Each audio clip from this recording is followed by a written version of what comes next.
बहादुर आदमी होता है। इससे एक रेस्क्यू ऑपरेशन में भेजा जाता है जिसमें वो मिशन को बड़ी बहादुरी से कामयाब कर लेता है। रे अपने घर जाता है जहाँ पर वो अपनी पत्नी से मिलता है। वो दोनों घर से बाहर घूमने चले जाते हैं। रात को एक होटल में रुकते हैं। सुबह होते ही रे देखता है कि वहाँ पर उसकी पत्नी नहीं है। वहाँ पर उसकी पत्नी ने एक नोट छोड़ा होता है और लिखा होता है कि मैं सामान लेने के लिए कहीं बाहर जा रही हूँ। रे बाथरूम में जाता है और तभी उसे शक हो जाता है कि उसके घर में कोई और भी है। जब वो बाहर निकलता है तो उसे एक इंजेक्शन लगाकर बेहोश कर देते हैं। रे की जब आंख खुलती है तो उसके सामने एक आदमी होता है जिसका नाम एक्स होता है। एक्स अब रे से पूछता है कि हम जितने भी बंदी बनाते हैं उसके बारे में तुम्हें कैसे जानकारी मिलती है। रे कहता है कि मुझे कुछ भी नहीं मालूम और अब रे की पत्नी को उसके सामने लाते हैं और रे को एक्स कहता है कि अगर तुमने हमें नहीं बताया तो मैं तुम्हारी पत्नी को मार डालूंगा। रे अपनी पत्नी को मरता हुआ नहीं देखना चाहता। रे कहता है कि मुझे इस बारे में कुछ भी नहीं पता, हमें सिर्फ ऑर्डर्स मिलते हैं और उन ऑर्डर्स को हम फॉलो करते हैं। एक्स उसकी बात नहीं मानता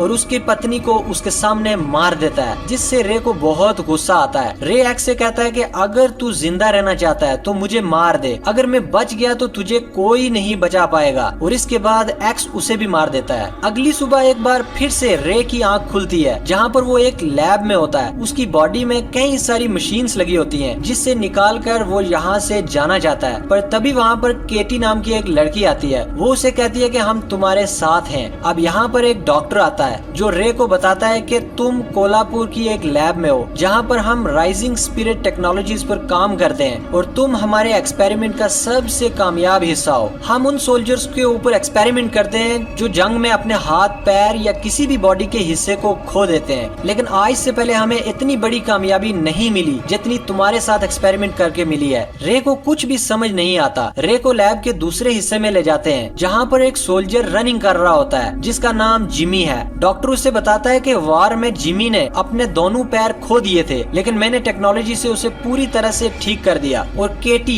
जिसे रे सबसे पहले मिला था वो पानी में एक बार डूब गई थी और उसके गले में सांस बंद हो गई थी, इसलिए मैंने उसके लिए एक डिवाइस बनाया जिससे वो सांस ले सकती है। वो किसी भी धुएं में जा सकती है जहाँ पर आम इंसान सांस नहीं ले सकते। रे कहता है कि इन सब से मुझे कुछ लेना देना नहीं है और तभी डॉक्टर उसके हाथ पर एक कट लगा देता है। अगले पल उसका जख्म ठीक होना शुरू हो जाता है। हमें दिखाया जाता है कि ये रे की बॉडी में उसके खून के साथ बायोमैकेनिकल ट्रांसमीटर्स अपने आप ही फ्लो करते हैं जिसकी वजह से उसकी बॉडी का कोई भी हिस्सा अगर जख्मी होगा तो ये ट्रांसमीटर्स उसे अपने आप ही रिपेयर कर देंगे। रे कहता है कि मुझे कुछ भी याद नहीं आ रहा। डॉक्टर उसे बताता है कि तुम्हारी मौत हो चुकी थी और तुम्हें एक बार फिर से जिंदा कर दिया। डॉक्टर उसे अपना हाथ भी दिखाता है और बताता है कि बीमारी की वजह से इसे काट दिया गया था, लेकिन टेक्नोलॉजी की मदद से मैंने अपने हाथ को दोबारा ठीक कर दिया। रे काफी थका हुआ होता है। वो डॉक्टर से कहता है कि मुझे सोने दो और अगली सुबह जब वो उठता है तो उसे अपने अंदर कुछ शक्तियों का एहसास होता है। वो पंचिंग बैग में पंच मारता है लेकिन वो एक ही पंच में पूरा बैग फाड़ देता है। इसके बाद वो एक पिलर पर पंच मारता है और कुछ पंच मारने के बाद वो पिलर को भी तोड़ देता है। उसके बाद वो केटी के साथ ड्रिंक करता है। वहाँ पर एक म्यूजिक चल रहा होता है जो उससे जाना पहचाना लगता है। फिर उसे याद आता है कि ये म्यूजिक उस जगह भी चल रहा था जहाँ पर उसकी पत्नी को मारा गया था। रे को अपनी पत्नी की बहुत याद आती है और वो अपनी पत्नी के कातिल को मारने के लिए चला जाता है। डॉक्टर को जब ये बात पता चलती है तो वो उससे ऑनलाइन कनेक्ट होकर उससे वापस आने के लिए कहता है। वो कहता है कि हमें पता नहीं कि तुम्हारे अंदर कितनी शक्तियाँ हैं और वो किस तरह से काम करती हैं। रे कहता है कि मुझे अपना एक काम पूरा करना है। रे इसके बाद एक प्लेन के पास पहुंचता है लेकिन रे प्लेन उड़ाना नहीं जानता। वहाँ पर प्लेन के मैनुअल को पढ़कर कुछ ही सेकंड्स में प्लेन को उड़ाकर पेरिस पहुंच जाता है। काफी कोशिश के बाद वो अपने पत्नी के कातिल को ढूंढ लेता है। डॉक्टर को समझ नहीं आता है कि ये सब रे ने कैसे किया। उसे बताया जाता है कि रे ने यहाँ पर चल रही 9000 गाड़ियों को स्कैन किया और उसे पता चल गया है कि उसके कातिल की गाड़ी कौन सी है। डॉक्टर ये जानकर हैरान हो जाता है। एक्स जो कि रे की पत्नी का कातिल है वो एक टनल के अंदर पहुंच जाता है लेकिन वहाँ रे भी पहुंच जाता है। रे सबसे पहले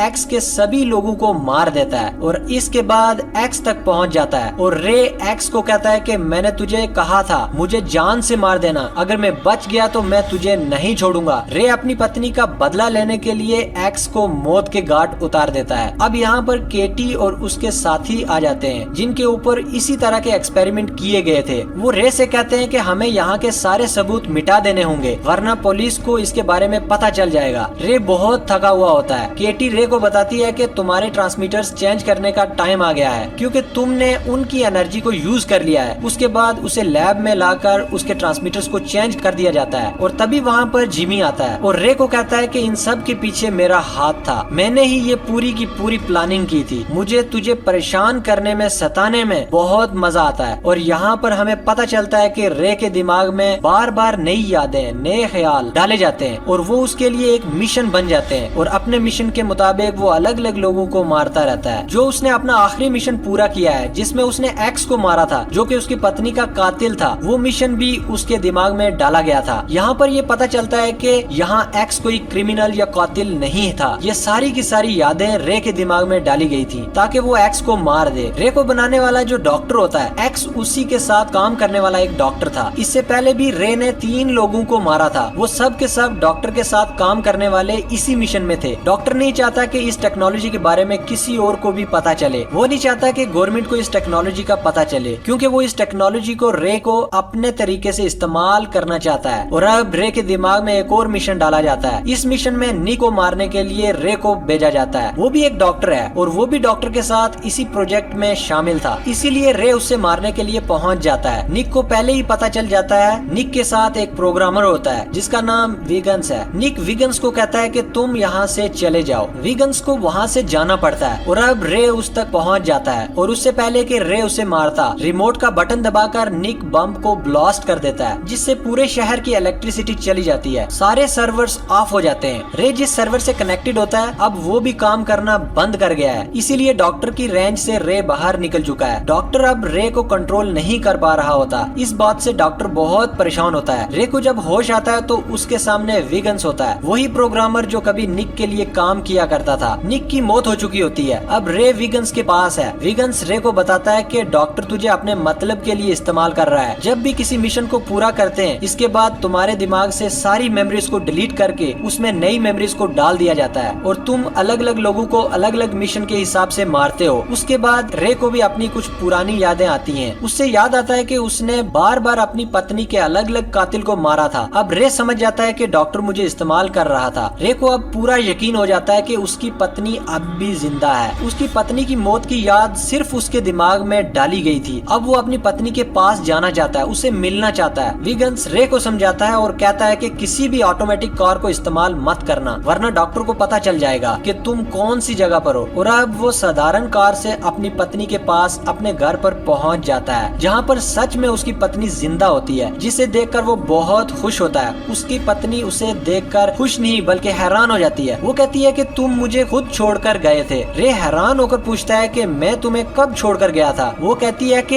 याद करो 5 साल पहले। और अब रे पूरी तरह से कंफ्यूज हो जाता है क्योंकि उसके दिमाग में इतनी पुरानी यादें नहीं थी। अब रे को समझ में आ चुका है कि डॉक्टर ने उसके साथ चाल खेली है, इसलिए वो किसी भी कीमत पर अब डॉक्टर को जान से मारना चाहता है। डॉक्टर को पता चलता है कि उसे रे मारने वाला है, इसीलिए डॉक्टर अब जिम्मी और उसके दूसरे साथी को रे को मारने के लिए भेजता है। रे अपनी जान बचाने की पूरी कोशिश करता है लेकिन वो रे को बेहोश करके एक बार फिर से लैब में ले आते हैं और अब एक बार फिर से उसके दिमाग से हर एक ख्याल को मिटा दिया जाता है। रे के दिमाग में एक और मिशन को डाला जाता है जिसके मुताबिक अब उसे विगन्स को मारना होगा। विगन्स डॉक्टर के हर एक राज को जानता है पर केटी इसके खिलाफ होती है क्योंकि केटी, जिम्मी और इनका जो दूसरा साथी होता है वो इस मिशन में खुद अपनी मर्जी से आए थे। रे को जबरदस्ती इस मिशन में लाया गया था। सीलियो नाम की एक लड़की विगन्स से मिलती है और उसके साथ तय करती है कि वो डॉक्टर को और उसकी पूरी कंपनी को हमेशा के लिए खत्म कर देगी। अब सीलियो किसी भी धुएं में सांस ले सकती है। केटी जैसे कैसे करके डॉक्टर के सर्वर तक पहुंच जाती है। केटी के पास स्मोक बॉम्ब है, वो वहाँ पर बॉम्ब को लगा देती है जिससे सर्वर का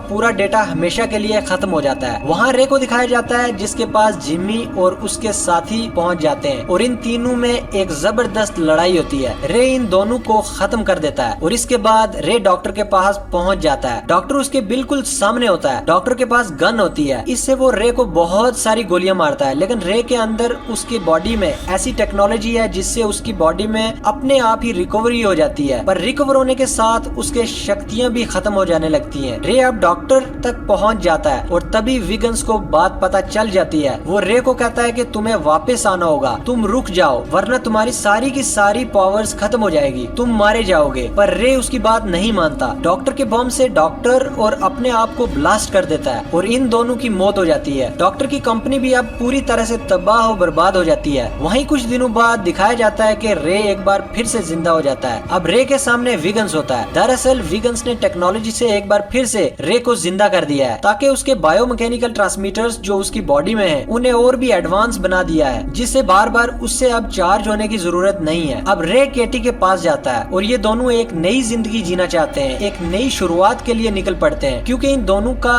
इस दुनिया में कोई भी नहीं है। ये दोनों अकेले हैं और साथ ही साथ ये अपनी पावर्स को अब अच्छे कामों के लिए इस्तेमाल करना चाहते हैं। तो ये थी पूरी कहानी ब्लड शॉट की। उम्मीद करते हैं कि ये कहानी आपको पसंद आई हो।